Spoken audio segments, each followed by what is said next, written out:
ॻोठ हाजी अरबाब शेख में हिते कुदरत जो हिकिड़ो करिश्मो नज़र आयो आहे जेको क़ुर पाक उॾामी अची हिकिड़े मिसकीन ग़रीब जे घर में लथो आहे। अचो त हुन खां पुछूं त कीअं लथो आहे, हुनजी छा मालूमात आहे। साईं छा नालो आहे तव्हांजो? मुंहिंजो नालो मुजाहिद हुसैन शेख आहे। अच्छा साईं, कुदरत जो इहो करिश्मो तव्हां ख़ुशनसीब आहियो, तव्हांजे घर में क़ुर पाक लथो आहे, ऐं कीअं लथो आहे थोरो असांखे ॿुधाईंदा त हिन में कहिड़े टाइम हुयो ऐं तव्हांखे कीअं ख़बर पई? हीअ असांजे घर जे मथां ॾींहं जो 2 बजे असांजो नंढड़ो जीअं मथे चढ़ियो त क़ुर पाक उते खुलियो पियो ऐं पोइ खणी आयो हेठि।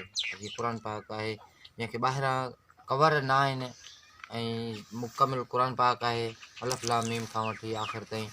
ऐं हीअ क़ुर पाक जा जेके अखर अल्फाज़ आहिनि यानी जेके निशानियूं आहिनि से पाकिस्तानी प्रिंट में न आहिनि। हीअ ॿाहिरि मुल्क जी प्रिंट आहे, हीअ उथी आयो आहे। नबी करीम सल्लल्लाहु अलैहि वसल्लम चवणु आहे त हिन दुनिया में आख़िर तॾहिं थींदी जॾहिं क़ुर शरीफ़ उॾामणु शुरू थींदो आहे। हाणे असां मुस्लमाननि खे इहो चवणु आहे त असां क़ुर पढ़ूं, पाण बि पढ़ूं, पंहिंजे बचनि खे पढ़ायूं। जे असां वटि क़ुर जहिड़ी नेमत हली वेंदी त पोइ असां कंहिं जहिड़ा रहिजी वेंदासीं। हीअ क़ुर पाक आहे, जंहिंखे ॾिसे थो उनखे शफ़ा मिले थी, जेको पढ़े थो उनखे शफ़ा मिले थी।